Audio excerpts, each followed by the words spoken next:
All right, so here we're doing lesson 11.2, which is on page 162 in our consumables. So remember lesson 11.1 was introducing us to arithmetic sequences. For this lesson, we're actually going to be coming up with a formula that we can use to represent any term in the sequence. So looking at the pattern of our sequence and then using that pattern to write a formula. So, erase that. We are going to be able to develop an explicit formula for the nth term of an arithmetic sequence. We're then going to be able to use an explicit formula to find any term of an arithmetic sequence.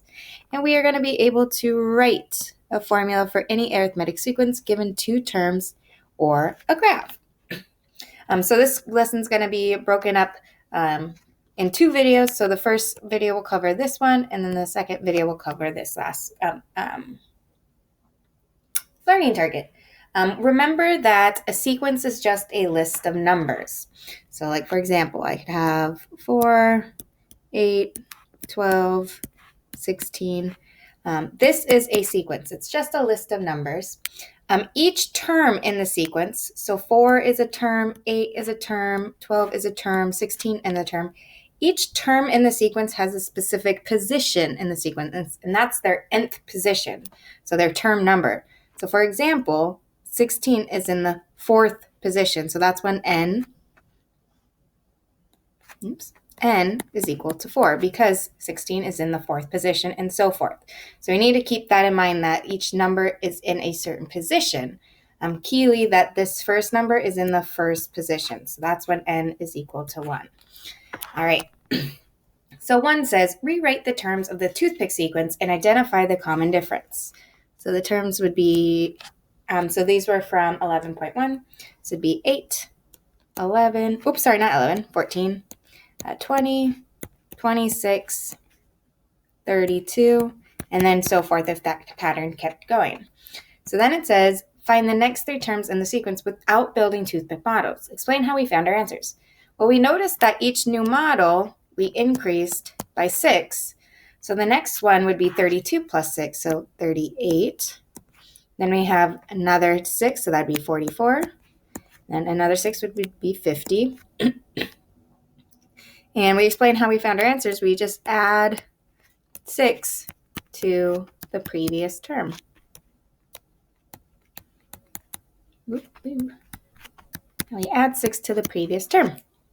Okay, so we're going to be able to use that pattern of adding 6. So then it says, why might it be difficult to find the 100th term of the toothpick sequence without using repeated addition of the common difference? We would have to find 100 terms, which makes it hard. You would have to find all 100 terms. So you wouldn't know which term was in the 99th position to add 6 to it, so then you'd have to know the 99th, and then you would have to know the 98th, and so forth. So we're going to come up with a formula that we could use to find the 100th term without writing out all 100 terms. So that is going to be our explicit formula.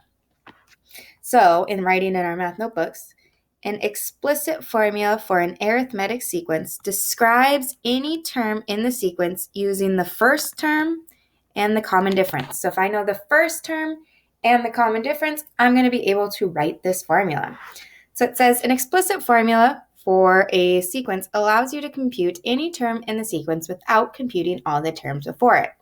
So we're going to develop an explicit formula for the toothpick sequence using the first term and the common difference. So remember, we have our notation, our arithmetic sequence notations, which is a sub 1. So what this is talking about, it's saying the sequence term in the first position. So a sub 1, the number in the first position was 8. And then the term 2, well, that would be a sub 2. So the term in the second position, which is why we have that little 2, would be that 8 plus the 6.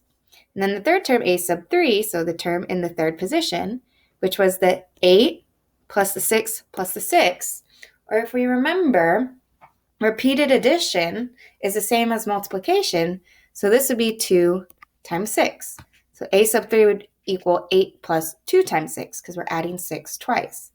So the fourth one, so write an expression for the fourth term using the value of a sub 1 and the common difference. Well, it would be 8, which is the first term, plus the 6, which would give us the second term, plus the 6, which would give us the third term, plus the 6, which would give us the fourth term. So that would be the fourth, or 8 plus 3 times 6, because I'm adding 6 3 times.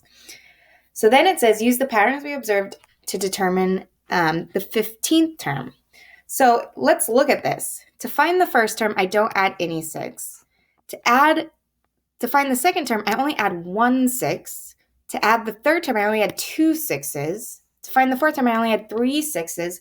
So the amount of 6s I'm adding to my 8 is 1 less than the term I'm looking for, because I'm going to account for the first term being taken with the 8, and then each new term, I only add another 6.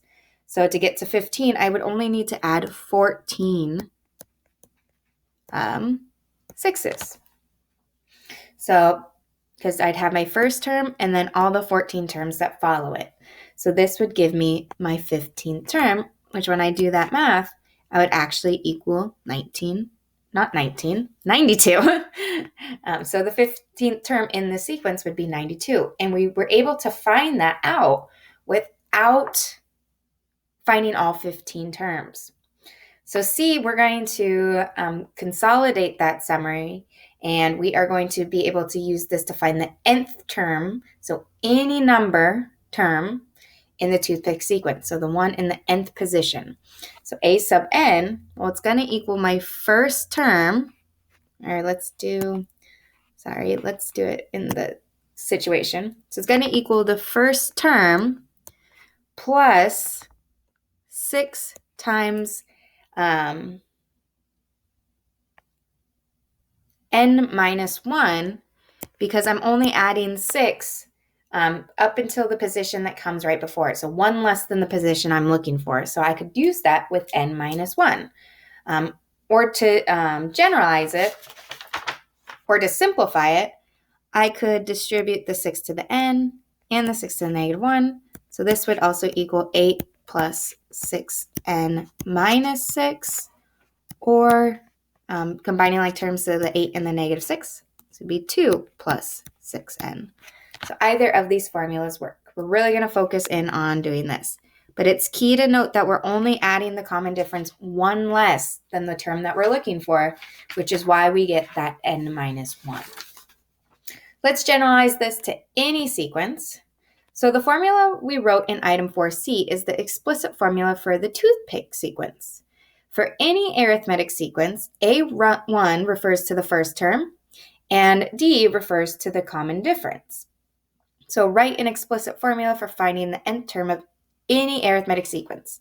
So if we look at this, we had A sub n is equal to the first term, which is A sub 1, plus the common difference times n minus 1. So this is actually the general form of any arithmetic sequence. So A sub n is equal to the first term plus the common difference times n minus 1. So that means for any arithmetic sequence, if I can know the first term and the common difference, I have my explicit formula. So let's go through the examples and do the try these in this video. So it says, write the explicit formula for the arithmetic sequence 3, negative 3, negative 9, negative 15, negative 21, and then use the formula to find the value of A sub n. So really we just need to find the first term and the common difference. Well, the common difference, we're going down by 6 each time. So the common difference would be negative 6. And then the first term, so just really plugging it in, they switch up where they have the common difference and the n minus 1. I like to put the common difference first. So it would be A sub n is equal to the first term, which was 3, minus 6 times n minus 1, because we're going down by 6. Whoa, that went weird over there. Minus 1 and minus 1. So then we could use that formula by plugging in 10 for n. If I'm looking for A sub 10, that means I'm looking for the term in the 10th position. So I'm going to plug in 10 for n. So they do that. So they have 9 minus 6 times 10, which would be 9 minus 60, which would be negative 51. So the explicit formula is, I'll hold off on that. I'll tell you how they got to that. And then a sub 10 is equal to negative 51. The reason they got to this 9 minus 6n was they distributed the negative 6 to this n and the negative 6 to the negative 1. So a sub n would be equal to 3 minus 6n plus 6. So a sub n is equal to 9 minus 6n. So you can kind of think about that 9 as being our 0 term. All right, let's go to the try these. I'm going to actually pause it. Actually, we'll do the first one together, and then I'll pause it for B and C. So again, I just need to find my first term, so a sub 1, and my common difference, and plug it in. Well, the first term in the sequence is 2. So a sub 1 is 2. And the common difference, well, I'm going up by 4, up by 4. So my common difference is 4. So just plugging it in, we get a sub n. So the term in any nth position is equal to 2 plus 4 times n minus 1. That's what I want to get to. If you want to distribute the 4 to the n and to the negative 1 and simplify, you can. I'm just going to leave it like that. So then in order to find a sub 21, I'm looking for the term in the 21st position. So I'm going to plug in 21 for n. So you get 2 plus 4 times 21 minus 1. That would be a sub 21 is equal to 2 plus 4 times 20. A sub 21 then would equal to 2 plus 80. So a sub 21 would equal to 82. So the term in the 21st position would be 82. Now I'm going to pause this here and do B and C. I want you to pause it, try it on your own, see if you can come up with the explicit formulas for those arithmetic sequences, and then see if you can find those term numbers.